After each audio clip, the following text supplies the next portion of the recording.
Eid student academy में खुश आमदीद। आज का जो हमारा सेशन है वो केमिस्ट्री को लेकर है। आज हम केमिस्ट्री में बात करने जा रहे हैं न्यूलैंड लॉ ऑफ ऑक्टेव के बारे में।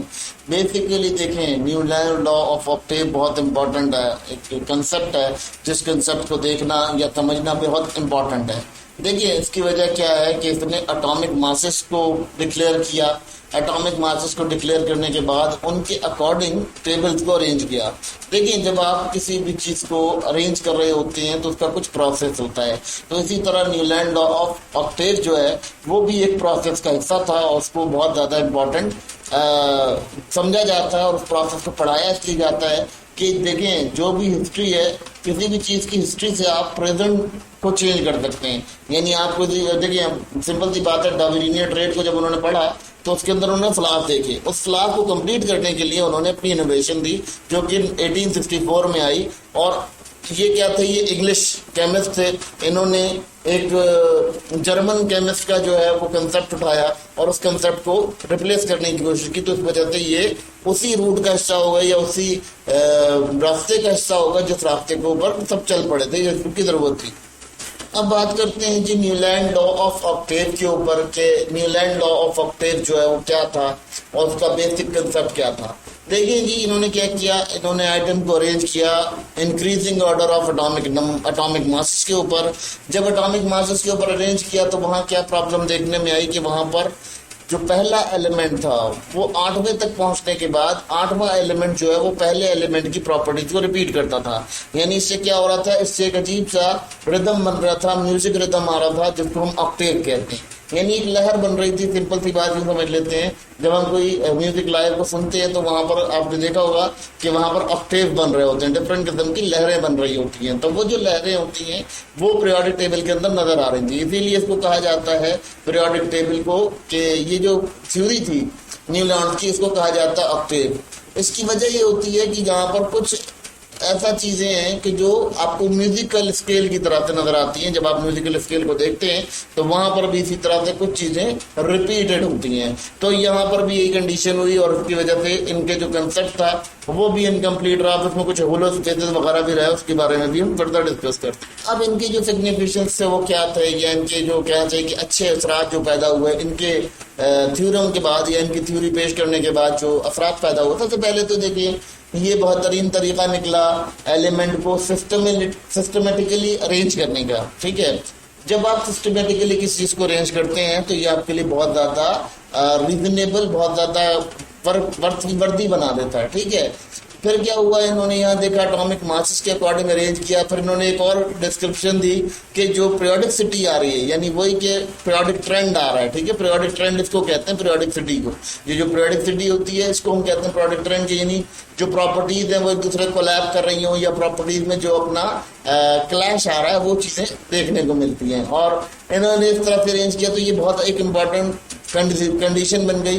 फिर ये मजीद हेल्पफुल था केमिस्ट्री के लिए, क्योंकि केमिस्ट्री की तरफ जो लोग सोच विचार कर रहे थे या जो लोग आगे काम करना चाहते थे केमिस्ट्री के अंदर, वो लोग बड़े ऑर्गेनाइज तरीके से इसको समझ पाए। फिर इसके बाद उन्होंने क्या किया, इन्होंने सबसे ज्यादा इंस्पायर किया मेंडलीव को। मेंडलीव का जो कंसेप्ट था उस कंसेप्ट को भी सपोर्ट इन्हीं के ही थ्योरम ने दी या इन्हीं की थ्योरी ने दी, जिसकी वजह से मेंडलीव ने आगे चलकर और अपनी जो थ्योरी थी उसे परफॉर्म किया और उसको बेहतर तरीके से, मजीद बेहतर तरीके से अरेंज किया। अब इनकी जो लॉ थी वो इसमें कुछ कमी रह गई थी, उसकी कुछ नाकामियां भी सामने आई।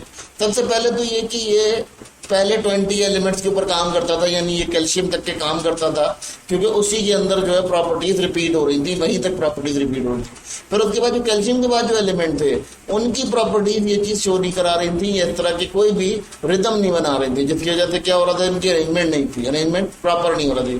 फिर उसके बाद इन्होंने क्या किया, इन्होंने जो नामालूम एलिमेंट थे या जिनके बारे में पता नहीं था उन एलिमेंट के लिए कोई स्पेसेस नहीं छोड़े। ठीक है, और उन्होंने बिल्कुल जो है वो एक प्रॉपर टेबल बना दिया, जिसकी वजह से उनका जो काम था वो एक्यूरेसी का सामना करना पड़ा। यानी उसमें कुछ चीजें अनएक्यूरेट हो गई, उनको माना नहीं गया, वो एक्यूरेसी की तरफ नहीं जा सकी, जिसकी वजह से बहुत ज्यादा प्रॉब्लम आया। फिर उसके बाद अगर बात करते हैं कि लॉ जो है वो इनिशियली रिजेक्टेड हो गया।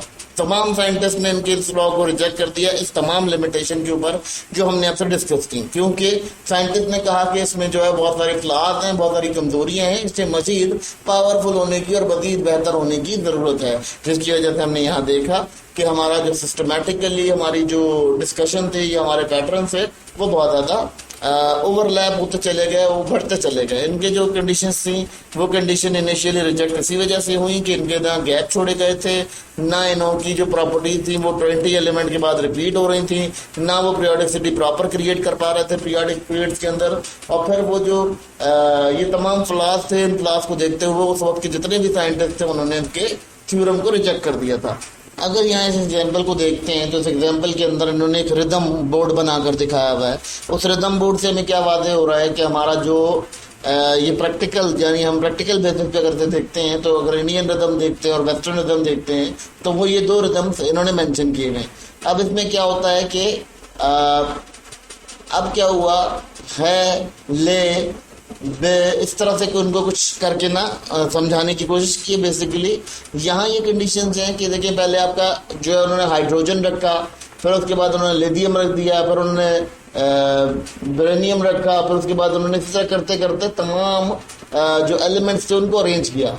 लेकिन जो उनके मासेस थे यानी 1 पर उन्होंने ये एलिमेंट रखा, 2 पे उन्होंने वो एलिमेंट रखा, जब 7th एलिमेंट पे गए ऑक्सीजन जो है वो फ्लोरीन की जो है प्रॉपर्टीज रिपीट कर रही थी। ठीक है, जैसे हमने फ्लोरीन को रख दिया था तो फ्लोरीन की जो ऑक्सीजन और हाइड्रोजन थे वो दोनों एक दूसरे की प्रॉपर्टी को रिपीट कर रहे थे। देखिए ऑक्सीजन भी एक गैस है, ठीक है, और हाइड्रोजन भी एक गैस है, फ्लोरीन भी एक गैस है, ठीक है। इसी तरह से आपका जो क्लोरीन है वो भी एक तरह की गैस जिस स्टेट निकालती है या एमिट करती है, ठीक है। तो क्या हुआ कि ये दोनों की दोनों गैसेस प्रॉपर्टीज थी, तो 7वां जो एलिमेंट था ये पहले एलिमेंट से रिपीट हो रहा था। जिस तरह यहाँ कोबाल्ट की बात की जा रही है और वहां बात की जा रही है आयरन की, तो आयरन और कोबाल्ट की जो प्रॉपर्टी थी वो बिल्कुल थोड़ी थोड़ी मिलती जुलती थी, सेम थी। इसी तरह से जब हम क्या कहते हैं कि नाइट्रोजन थी और आयरन था, तो नाइट्रोजन और आयरन की जो प्रॉपर्टी थी बहुत ज्यादा मर्जफुल थी, बहुत ज्यादा मर्जिंग थी। तो इसी वजह से यहाँ ये कंडीशन हुई कि ये ऑक्टेव की कंडीशन बन गई, एक रिदम बन गया जिसमें क्या देखा जाता है कि कुछ प्रॉपर्टीज अपना सिस्टम जो है रिपीट कर रही थी खास दौरानिये के बाद, एक खास नेचर के बाद। तो यहाँ ये समझना बहुत इंपॉर्टेंट था स्टूडेंट के लिए, ये चीज़ समझ आने के लिए ही एग्जाम्पल प्रिपेयर किया गया है और समझाया गया है एग्जाम्पल की मदद से कि ये किस तरह से अरेंज हुए हुए थे, ये किस तरह का पीरियोडिक टेबल था। और फिर वही बात है कि 20 के बाद से जब 20 एलिमेंट्स के बाद से जब इसके ऊपर कोई रिपीटेशन नहीं हो सकी प्रॉपर्टीज की, तो ये कंसेप्ट वैसे ही फ्लॉ हो गया, उसमें फ्लॉ आ गया, बहुत ज़्यादा फ्लॉ नजर आए और उसकी वजह से ये रिजेक्ट हो गया आइडिया। इनका जो कंसेप्ट था बहुत इंपॉर्टेंट साबित हुआ। वो किस तरह से साबित हुआ कि देखें न्यूलैंड्स के जो कंसेप्ट था उस कंसेप्ट की वजह से ये बात समझने में आई लोगों को कि जब हम एटॉमिक मासेस के नंबर से अरेंज करेंगे तो एक जो प्रॉपर्टीज का रिपीटेशन है वो बहुत ज़्यादा होगा, एलिमेंट जो है वो बहुत ज़्यादा प्रोडक्टिविटी शो कराएंगे, बहुत ज़्यादा इंटरवल गैप्स आएगा, इंटरवल गैप्स के अंदर बहुत सारी चीज़ें नजर आएंगी। तो यहाँ हम इसको एक फ़ायदेमंद टूल साबित समझते हैं और ये समझते हैं कि हमारे लिए एक बहुत फ़ायदेमंद टूल है जिसको हम यहाँ देख पाते हैं। देखिए स्टूडेंट्स, ये तमाम चीज़ें जो है ना कोई कंसेप्ट क्लियर कर रही थी, कोई ना कोई कंसेप्ट प्रिपेयर कर रही थी, उस कंसेप्ट के ऊपर ही ये डिबेट्स की जाती हैं और ये डिबेट दी जाती हैं। तो यहाँ ये सिस्टम समझना बहुत इंपॉर्टेंट है और सिस्टम को देखना ही बहुत इंपॉर्टेंट है, क्योंकि इन तमाम चीज़ों से आपका जो रिलेटेड मैटर है वो बहुत ज़्यादा ओपन अप होता है और बहुत ज़्यादा खुलता है। तो ये तमाम मामला यहाँ देखना बहुत इंपॉर्टेंट है और इनको समझना भी बहुत इंपॉर्टेंट है।